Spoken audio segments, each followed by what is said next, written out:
সুজিত চট্টোপাধ্যায় দিগদর্শন থেকে বলছি। সামনেই রথ, সোজা রথ, উল্টো রথ।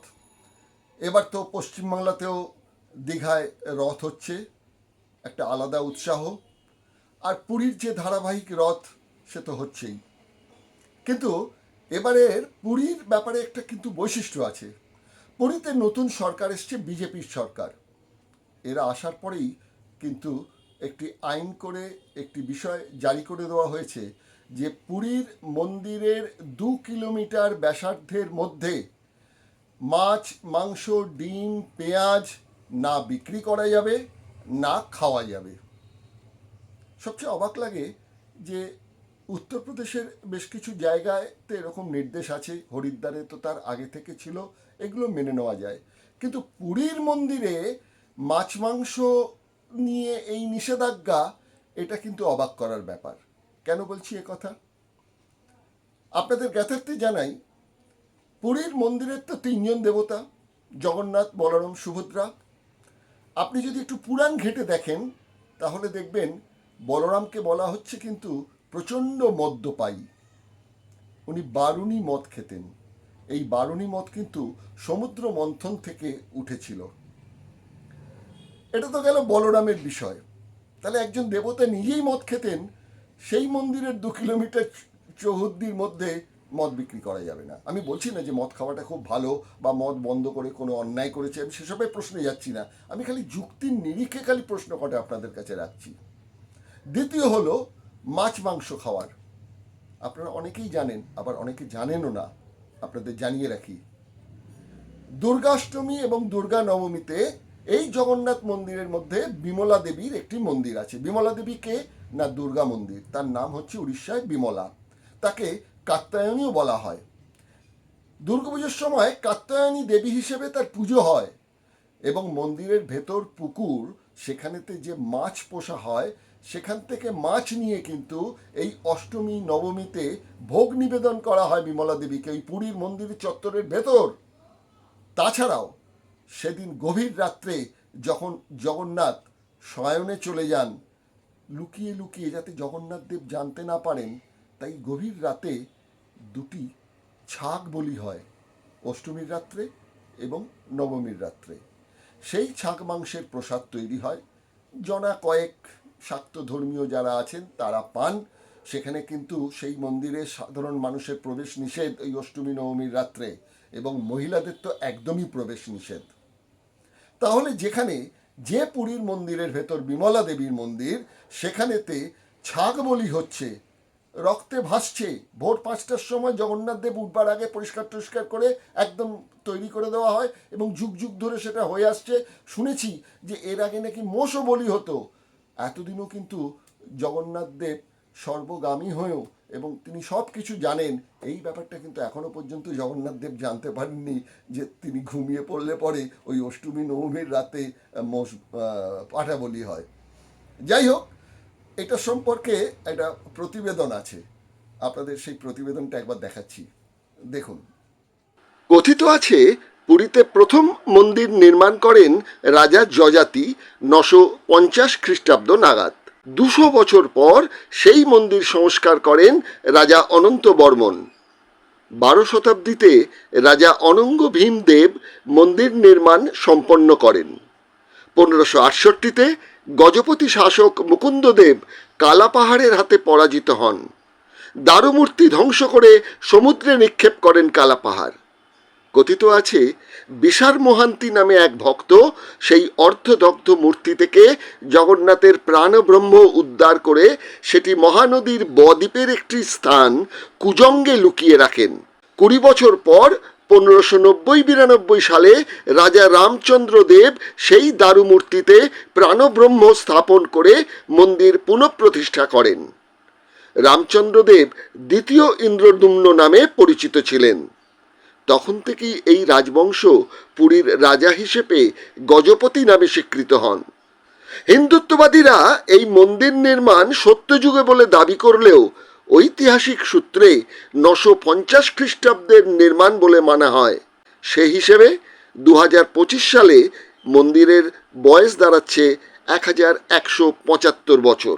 কথিত আছে সত্যযুগে অবন্তীরাজ সূর্যবংশীয় ইন্দ্রদুম্ন তার পারিবারিক কুলপুরোহিত বিদ্যাপতিকে পাঠান পুরীর জঙ্গলে, কেননা তিনি গুপ্তচর মুখে খবর পেয়েছিলেন শবর সম্প্রদায়ের প্রধান বিশ্ববসু নীলমাধব নামে এক দেবতার পুজো করেন, যা স্বয়ং বিষ্ণু। ইন্দ্রদুম্নও ছিলেন বিষ্ণু ভক্ত, আর হবেনই না বা কেন? তিনি তো রামচন্দ্রের ভ্রাতা ভরতের পৌত্র। এহেন ব্রাহ্মণ পুরোহিত শবর প্রধান বিশ্ববসুর কন্যা ললিতাকে বিয়ে করে এক সম্পর্ক স্থাপন করে ছলে বলে কৌশলে শবররাজ কোন গভীর জঙ্গলে নীলমাধবের পুজো করেন তার হদিশ এনে দেন ক্ষত্রিয় রাজা সেই ইন্দ্রদুম্নকে। নীলমাধব নামটি এসেছে মহাযানী বৌদ্ধদের শূন্যবাদ মতের প্রভাবে। নীল অর্থাৎ অনস্থিত ও ঘন কালো, মা অর্থাৎ সৃজন শক্তি পিতাভ, ধব দাস্য বা বিশ্ব প্রবঞ্চ সাদা। মন্দিরের সুদর্শন চক্রটি প্রথমে জৈনদের, পরে বৌদ্ধদের ধর্মচক্র বলা হয়। বৌদ্ধরা দাবি করেছিলেন জগন্নাথ মূর্তিটি আসলে বুদ্ধ মূর্তি, যার মধ্যে ধর্ম, সংঘ, বুদ্ধ এই তিনের প্রকাশ। হিন্দুরা কি তাই বাধ্য হয়ে বুদ্ধকে বিষ্ণুর নবম অবতার হিসেবে মান্যতা দিয়েছে? ভুলে গেলে চলবে না, বুদ্ধদেব কিন্তু ভগবান বা সৃষ্টিকর্তায় বিশ্বাসী ছিলেন না। আর্য প্রভাবিত হিন্দু ধর্মের সমর্থকেরা তাই অনার্য ও ম্লেচ্ছদের সঙ্গে আপোষে যেতে বাধ্য হন, এমনই মত অভিজ্ঞ মহলের একাংশের। স্বয়ং বিষ্ণুই নাকি রাজা ইন্দ্রদুম্নকে আদেশ দেন শবররাজ বিশ্ববসু ও ব্রাহ্মণ বিদ্যাপতির বংশধরদের যৌথ দায়িত্ব দেওয়া হোক আরাধনায়। এমনটাই উল্লেখ আছে স্কন্ধ পুরাণে। দৈত্য শব্দ থেকে দৈত্যা, দৈত্যাপতি মহাপাত্ররা বিদ্যাপতির বংশধর অর্থাৎ ব্রাহ্মণ, আর দৈত্যাপতি শবরেরা বিশ্ববসুর বংশধর অর্থাৎ এরা শবর। এদের পুজোর অধিকার একমাত্র জগন্নাথ দেবের স্নানযাত্রা পর্বের ওই কয়েকটি দিন।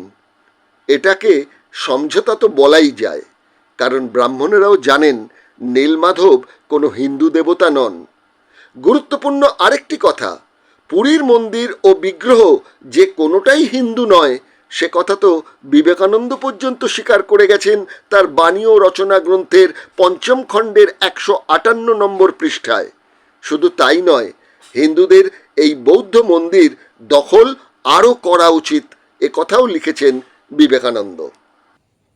এই প্রথম প্রতিবেদনে আপনাদের দেখালাম জগন্নাথ মন্দিরের একটি সংক্ষিপ্ত ইতিহাস, এবং জগন্নাথ মন্দির আদৌ হিন্দু মন্দির কিনা সে প্রসঙ্গে ঘোর সংশয় প্রকাশ করে গেছেন স্বয়ং বিবেকানন্দ। তিনি তার বাণী ও রচনার ৫ম খণ্ডে তো পরিষ্কার উল্লেখ করে গেছেন, আমরা পুরীর যে মন্দির জগন্নাথ মন্দিরকে হিন্দু মন্দির হিসাবে জানি, সেই মন্দিরটি আসলে বুদ্ধ মন্দির, এবং এই ধরনের মন্দির আরও বেশি দখল নেওয়া উচিত। বিবেকানন্দের বাণী ও রচনার ৫ম খণ্ডে আপনারা পেয়ে যাবেন। এটা তো গেল একটা দিক। আর যে প্রশ্ন নিয়ে আমাদের এই পর্ব, সেটা হচ্ছে মাছ মাংস আমিষ বর্জন বিষয়টি নিয়ে। আমরা বাঙালি, আমাদের শাক্ত ধর্মে যারা বিশ্বাসী, বা আমাদের বাঙালি মুসলিম সম্প্রদায় বা বাঙালি অন্যান্য সম্প্রদায়ও যারা আছেন, প্রত্যেকেই কিন্তু মাছ মাংস খান। ভারতবর্ষের যদি ইতিহাস দেখেন তাহলে দেখবেন মিথ্যে কথা একটা প্রচার হয় বটে, কিন্তু অধিকাংশ মানুষই কিন্তু আমিষাশী। আপনারা জানেন কিছুদিন আগেই রাম জন্ম জয়ন্তীতে এবং হনুমান জয়ন্তীতে দিল্লিতে চিত্তরঞ্জন পার্ক, যে অঞ্চলে বাঙালিরা অনেক বেশি, সেখানে একটা সুন্দর মাছের বাজার আছে। এই হিন্দুত্ববাদী অবাঙালি সম্প্রদায় মাথায় তিলক কেটে সেখানে গিয়ে ওই মাছ ব্যবসায়ীদের যে প্রতিষ্ঠিত কালী মন্দির, সেখানে কেন মাছ বিক্রি হচ্ছে, মাংস বিক্রি হচ্ছে, সেই নিয়ে তারা হুলিয়া জারি করে সেই মাছ মাংস বিক্রি বন্ধ করে দিয়েছিলেন। মন্দিরটা কিন্তু এই শাক্তদের মন্দির। যে শাক্ত ধর্মে মাছ ও মাংসের কথা তো আছে, আপনারা তো জানেন, দক্ষিণেশ্বরের মন্দির চলে যান, কালীঘাটের মন্দির চলে যান, তারাপীঠের মন্দির চলে যান, সর্বত্র কিন্তু মাছ মাংস ভোগে দেওয়া হচ্ছে। বিজেপির কিন্তু এক্ষেত্রে বলার মতন অবস্থা এখনো আসেনি। যদি তারা কোনো দিন ক্ষমতায় আসে তাহলে দেখবেন এখানেও ওই বাধাটা তৈরি হয়। যেমন পুরীর ক্ষেত্রে বলছি, পুরীতে এতদিন ছিলেন নবীন পট্টনায়কের সরকার বিজেডি। এবার যখন বিজেপি চলে এলো, তারা কিন্তু এসেই প্রথমেই এই সিদ্ধান্তটা নিয়ে নিলেন যে এখানে 2 কিলোমিটার পুরোটা পুরী বলতে পারেননি, কেন টুরিস্ট স্পট তো, ওখানে একটা ভালো রোজগার হয়, তো পুরোটা না গিয়ে প্রথম 2 কিলোমিটার জায়গাটাকে ঘিরে দেওয়া হলো। এখানে কেউ মাছ মাংস বিক্রিও করতে পারবেন না, খেতেও পারবেন না। যেটা নিয়ে কথাটা প্রসঙ্গে শুরু করেছিলাম, যে অন্যতম ত্রিদেবের মধ্যে হচ্ছেন বলরাম। তিনি কিন্তু বারুণী মদ খেতেন এবং অন্যান্য মদ খেতেন, তার স্ত্রীদের নিয়েও মদ খেতেন, এবং সুভদ্রা তার যে বোন, তিনিও যে মদ খেতেন সে কথারও উল্লেখ রয়েছে। কিন্তু পুরাণ শাস্ত্র যদি একটু নাড়াঘাটা করে দেখেন, আমরা এই বলরাম প্রসঙ্গে একটু আপনাদের জানাই যে কি বলা হয়েছে। এই প্রতিবেদনটা একটু দেখুন। বলরাম যে প্রচণ্ড মদ্যপায়ী ছিলেন তা পুরীর মন্দিরের একটি ঘটনাই প্রমাণ করে। তারপর বলবো শাস্ত্রীয় ব্যাখ্যা। 2024 রথযাত্রায় রথ থেকে মূর্তি নামাতে গিয়ে বলরাম পড়ে যান। বেশ কয়েকজন আহত হন, মূর্তিটিও ক্ষতিগ্রস্ত হয়। এই ঘটনা ঘটেছিল বেশ কিছু বছর আগেও। সেবার রথযাত্রায় জগন্নাথ সুভদ্রা মূর্তি সুষ্ঠুভাবে রথে বসানো হয়। বাদশাধেন বলরাম পড়ে গিয়ে ক্ষতিগ্রস্ত হলো বলরাম মূর্তি। রাজা ও দৈতাপতিরা পড়লেন ফাঁপড়ে। খুদযুক্ত মূর্তি নিয়ে কি রথযাত্রা করা যায়? সকলেই অমঙ্গলের আশায় ভীত। সেবার রথযাত্রায় উপস্থিত ছিলেন বাংলার ত্রিবেণীর বিখ্যাত পণ্ডিত জগন্নাথ তর্ক পঞ্চানন। সবাই আশা করেছিলেন জগন্নাথ পণ্ডিত শান্তি সস্তয়ন হোম যজ্ঞের কথা বলবেন, কিন্তু জগন্নাথ পঞ্চানন বললেন, পুরাণ ঘেটে বলরাম তো প্রচণ্ড মদ্যপায়ী দেখেছি। মাতাল অবস্থায় ভুলুণ্ঠিত হওয়াটা তার পক্ষে স্বাভাবিকই ব্যাপার। রথযাত্রা উৎসব বলে কথা, বলরাম মদ্যপান করবেন না তা কি হয়? আর সত্যি সত্যি সে বছর পুরীতে কোনো অমঙ্গল ঘটেছিল কি না তেমন কোনো প্রমাণ মেলেনি। ওই মূর্তি বসিয়েই কিন্তু সেবার রথযাত্রা সম্পন্ন হয়। শুধু বলরামই বা বলি কেন, আপনারা যদি পুরাণ কাহিনীগুলো দেখেন তাহলে দেখতে পারবেন দেবতাদের যে রাজা ইন্দ্র, তিনি তো পিপে পিপে মদ খেতেন। পরিষ্কার পাবেন পুরাণে এবং শাস্ত্র পরে হাঁটলে পরে। আরেকটা উল্লেখযোগ্য কথা বলি আপনাদের, সেটা হচ্ছে মহাভারতের যুদ্ধ। এই যুদ্ধটাও হয়তো হয়তো বলছি যে বন্ধ হতে পারত যদি না কৃষ্ণার্জুন মাতাল হতেন। না না না, অবাক হবেন না, আমি বলছি, একটু সময় দিন, বলছি। ধৃতরাষ্ট্রের সারথি ছিলেন অধিরথ। তিনি যখন একটা সময় জানতে পারলেন যে কিছুতেই কুরু পাণ্ডবের যুদ্ধ বন্ধ করা যাবে না, তিনি তো ওখানকার অনেক পুরনো সারথি ছিলেন, তিনি দেখলেন যে এটা আমি চোখে দেখতে পারবো না। উনি তখন স্বেচ্ছা অবসর নিয়ে নিলেন সারথি পদ থেকে, এবং তার মনোনীত একজন সঞ্জয়কে সারথি পদে তিনি অভিষিক্ত করতে বললেন রাজা ধৃতরাষ্ট্রকে। ধৃতরাষ্ট্র সঞ্জয়কে তার সারথি নিয়োগ করলেন। সেই সারথিকে দূত হিসেবে শেষবারের মতন কৃষ্ণার্জুনের কাছে পাঠানো হলো, যুধিষ্ঠিরের কাছে পাঠানো হলো। তিনি গিয়ে যুধিষ্ঠিরের সঙ্গে দেখা করেছেন, ভালো সম্মান পেয়েছেন। তারপর যখন কৃষ্ণ অর্জুনের সঙ্গে কথা বলতে গেছেন, কোথায় না ইন্দ্রপ্রস্থে, তখন কিন্তু পাণ্ডবদের রাজধানী, সেখানে যখন গেছেন, গিয়ে দেখছেন কৃষ্ণ অর্জুন তো মদমত্ত হয়ে আছেন, এবং এই মদমত্ত হয়ে থাকার ফলে তারা কিন্তু সঞ্জয়কে পাত্তাই দিচ্ছেন না। বয়োজ্যেষ্ঠ লোক, তাকে কিন্তু আগে কাকা স্থানীয় অর্থাৎ খুল্ল তাতো হিসেবে কিন্তু সম্মান করতেন, এখানে তারা চিনতেই পারলেন না। এবং তিনি দেখছেন গিয়ে, সেটা এসে যখন ধৃতরাষ্ট্রকে বর্ণনা করছেন, সেখানে গিয়ে উনি বলছেন যে পাশে সত্যভামা, পাশে দ্রৌপদী, দ্রৌপদীর কাঁধে কৃষ্ণের পাটা তুলে দেওয়া রয়েছে, নিজেদের মধ্যে হাসি মশকরায় তারা ব্যস্ত, আমাকে তারা পাত্তাই দিল না, আমি খুব অপমানিত বোধ করে চলে এলাম। ধৃতরাষ্ট্র শুনে খুব ব্যথিত হয়েছিলেন। এরপর তো কুরুক্ষেত্রের যুদ্ধ হলো। যাই হোক, এই প্রসঙ্গে একটু প্রতিবেদন একটু দেখবেন নাকি, একটু দেখুন। মহাভারতের যুদ্ধটাও হয়তো হতো না যদি না কৃষ্ণার্জুন মাতাল না হতেন। কি সেই ঘটনা? কুরুরাজ ধৃতরাষ্ট্রের সারথি ছিলেন অধিরথ, কিন্তু কুরু পাণ্ডবের যুদ্ধ আসন্ন দেখে তিনি অবসর নিয়ে নেন। অধিরথের অনুরোধে কথক সঞ্জয় হন ধৃতরাষ্ট্রের সারথি। যুদ্ধের আগে সন্ধি প্রস্তাব নিয়ে সঞ্জয়কে দূত হিসেবে পাণ্ডবদের কাছে পাঠান ধৃতরাষ্ট্র। সেই সময় কৃষ্ণ স্ত্রী সত্যভামা ও অর্জুন দ্রৌপদী সহ মদ্যপান করে আমোদ করছিলেন। ফলে সঞ্জয়ের উপস্থিতি তাদের বোধগম্য হয়নি। অপমানিত সঞ্জয় ফিরে আসেন হস্তিনাপুরে। উল্লেখ আছে, তিনি বলেছেন, আমি দেখেছি কৃষ্ণার্জুন উভয়ে মধু থেকে তৈরি মদ্যপানে মত্ত, উভয়ে চন্দন লেপনে সজ্জিত, মালা পরিহিত, সুন্দর পোশাক ও অলঙ্কারে সজ্জিত। মহাভারতে কৃষ্ণার্জুনের মদ্যপানের যে বিষয়টি আপনাদের কাছে এর আগে আমি উল্লেখ করেছি, তার প্রামাণ্য একটি নথি আমার কাছে রয়েছে। বইটার নাম মহাকাব্যের রসই ঘরে। এই মহাকাব্যের রসই ঘরে বইটি লিখেছেন দীপা বন্দ্যোপাধ্যায়। বইটি প্রকাশ করেছে এভেনেল প্রেস এবং প্রথম প্রকাশ হয়েছে বইটি 11ই ভাদ্র 1420 জন্মাষ্টমীর দিন। এই বইয়েতে উনি শেষের দিকে একটি প্রবন্ধ লিখেছেন, তার নাম হচ্ছে মহাকাব্যে মদ্যপান। এই মহাকাব্য মদ্যপানেতে উনি 62 নম্বর পৃষ্ঠায় বিষয়টি উল্লেখ করেছেন, যেটা নাকি মহাভারতের উদ্যোগ পর্বের 58/5 সূক্তেতে আছে।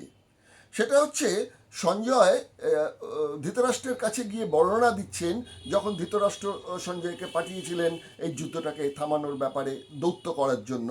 সেখানে গিয়ে তিনি বলেছেন যে তিনি কৃষ্ণ আর অর্জুনকে মদ্যপান একদম মাতাল অবস্থায় তিনি দেখেছেন এবং উভয়ে মাল্যভূষিত অবস্থায় ছিলেন, উত্তম বস্ত্র আর দিব্য আবরণে ভূষিত হয়েছিলেন। কৃষ্ণের চরণ যুগল অর্জুনের ক্রোড়ে, আর অর্জুনের একটি চরণ দ্রৌপদী এবং অপর চরণটি সত্যভামার ক্রোড়ে। অর্জুনের এমনই অবস্থা যে সঞ্জয়কে বসবার জন্য যখন একটি আসন তিনি এগিয়ে দিচ্ছেন, সেটা হাত দিয়ে নয়, পা দিয়ে নাকি এগিয়ে দিয়েছেন। এখন সঞ্জয় এই কথাটি সত্যি সত্যি ঘটেছিল বলে সেটা ধৃতরাষ্ট্রকে বলেছিলেন, না ধৃতরাষ্ট্রকে মিথ্যে কথা বলেছিলেন, সেটা কিন্তু প্রামাণ্য আমার কাছে কিছু নথি নেই। আমার কাছে যে নথিটুকু আছে, যে বইটির কথা উল্লেখ করলাম, এই বইয়ের মধ্যেই আমি এটা পেয়েছি, তাই আপনাদের কাছে এটা উল্লেখ করলাম। চলুন এবার আপনাদের কাছে আমি সরাসরি চলে যাই। যেটা বলছিলাম সেটা হচ্ছে যে বিমলা মন্দির যেটা রয়েছে, যাকে কাত্যায়নী মন্ত্রে দুর্গাপুজোর অষ্টমী এবং নবমীতে পুজো করা হয় দেবী বিমলাকে, সেখানে গভীর রাত্রে দুটি ছাগ বলি দেওয়া হয়। শ্রীক্ষেত্র অর্থাৎ পুরীধাম এবং এই বিমলা দেবীর মন্দির এবং এই বলি, এই প্রসঙ্গেও একটা ছোট্ট প্রতিবেদন বানিয়েছি, সেটা আপনাদের একটু দেখাতে চাই। দেখুন, শ্রীক্ষেত্র পুরীতে বিষ্ণুকে জগন্নাথ নামে পুজো করা হয়। বিষ্ণুর 4 হাতে শঙ্খ, চক্র, গদা, পদ্ম।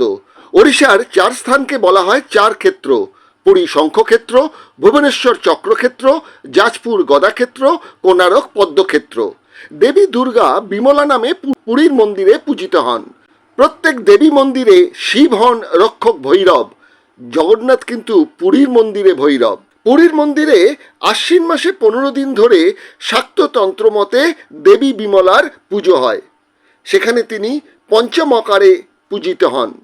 অষ্টমী ও নবমীর গভীর রাতে দুটি ছাগ বলি হয়। মন্দিরের কুণ্ডে পোষা মাছ ভোগ দেওয়া হয় দেবীকে। এই পুজোতে কিন্তু মহিলাদের প্রবেশ নিষিদ্ধ।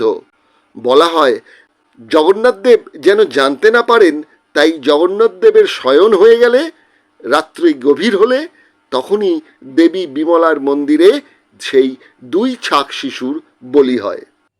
রথযাত্রার মুহূর্তে আমার ইচ্ছে রইল আরেকটি পর্ব তৈরি করার। সেটি হলো, বাঙালি এই পুরীতে ভক্তিতে গিয়েছিল প্রথমে না ভয়ে গিয়েছিল, কি সেই ঘটনা, এটা নিয়ে আরেকটি পর্ব আপনাদের সামনে হাজির করব। আরেকটি হাজির করব, বিবেকানন্দ কেন হঠাৎ বলেছিলেন এটি বৌদ্ধ মন্দির। শুধু বিবেকানন্দ নয়, আরও অনেকে বলেছেন যে পুরীর মন্দিরটা আসলে বৌদ্ধ মন্দির, হিন্দুরা ওটাকে কেড়ে নিয়েছে। এই প্রসঙ্গে আরেকটি পর্ব তৈরি করে আমার ইচ্ছে আছে এই সোজা রথ থেকে উল্টো রথের মধ্যেই এই অনুষ্ঠানটি আপনাদের কাছে হাজির করার। যাই হোক, এবার যে অনুষ্ঠানটি আপনাদের কাছে আমি দেখালাম, এই অনুষ্ঠানে আপনার কেমন লাগলো সেটা একটুখানি আপনারা মন্তব্য করবেন। ভালো লাগলে লাইক করবেন, অন্যকে শেয়ার করবেন এবং অবশ্যই সাবস্ক্রাইব করবেন। তবে আমরা আরেকটু উৎসাহিত হব এই ধরনের কিছু তথ্য আপনাদের কাছে তুলে ধরার। কেন আমরা তো বলি, আমাদের ট্যাগলাইন তো আপনারা জানেন, সেটা হচ্ছে রংহীন সংবাদ আর অজানা তথ্য জানতে দেখুন দিগদর্শন। 10-এর পাশে, দেশের সাথে। নমস্কার।